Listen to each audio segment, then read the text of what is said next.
So you're playing two characters this season. What is it like? Bruce 3 is coming. Okay.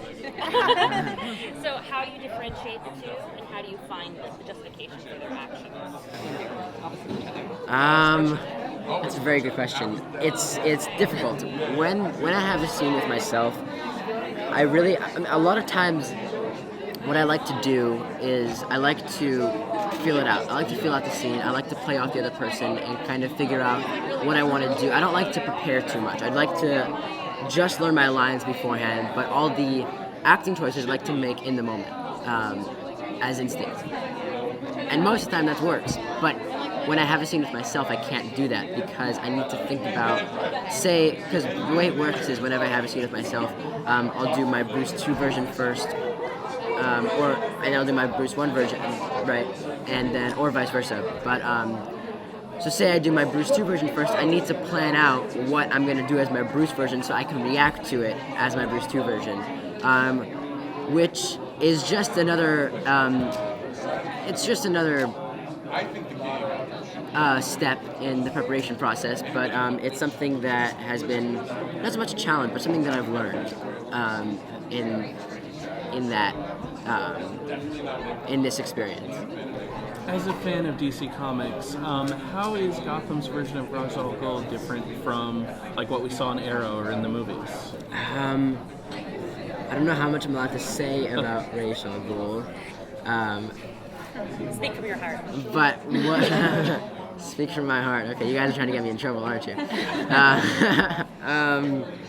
What I can say is that there is an age-old conflict between Bruce and Ra's al Ghul of whether or not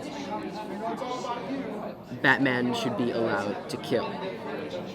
And what I will say is that may or may not, in addition to other incarnations, be explored in Gotham. May or may not. So you can't get me in trouble because I didn't actually say anything.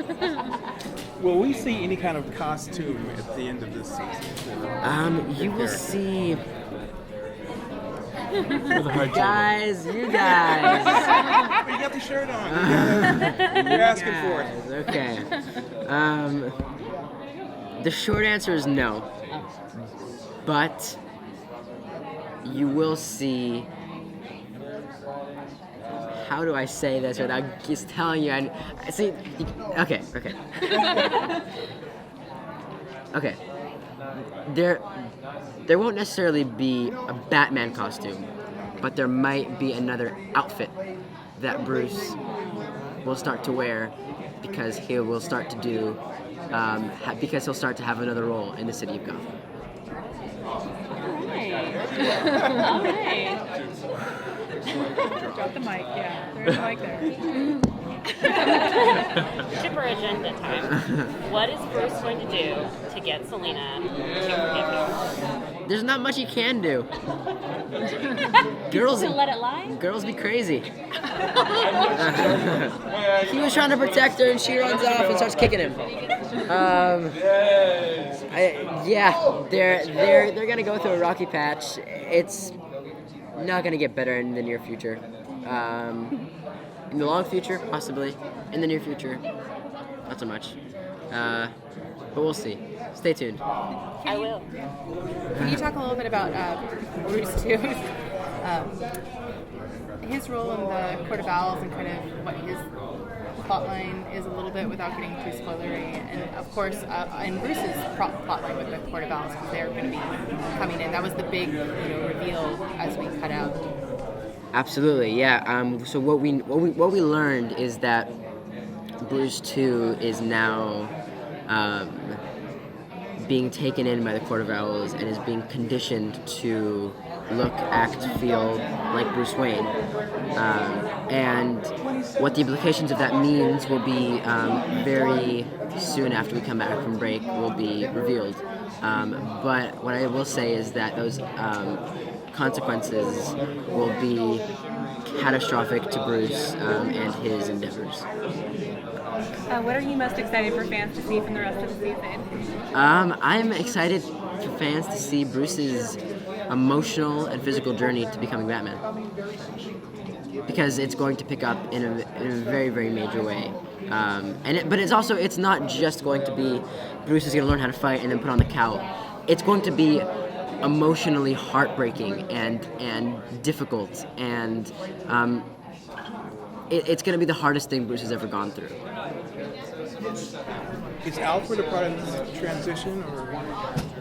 I feel like nobody's part of this transition besides Bruce and some new characters who you guys haven't seen yet. One of whom was in the promo that they revealed at the panel.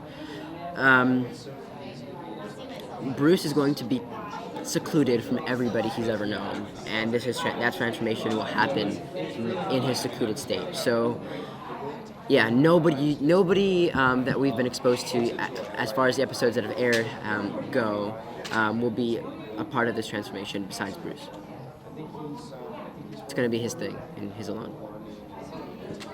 When Bruce goes through this transformation, have you had to start working out as well? I have a little bit, yeah. I started doing Krav Maga, I started doing Jiu-Jitsu, just so that I can be comfortable. Obviously, I don't need to actually know how to take anybody down for real.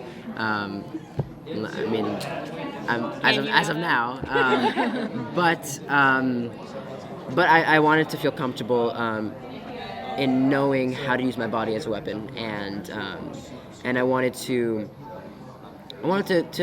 feel comfortable in knowing that I knew what I was doing when I'd have these fight scenes, so that I'm just kind of blindly following what people are telling me to do. I wanted to have some previous knowledge myself going into any fight.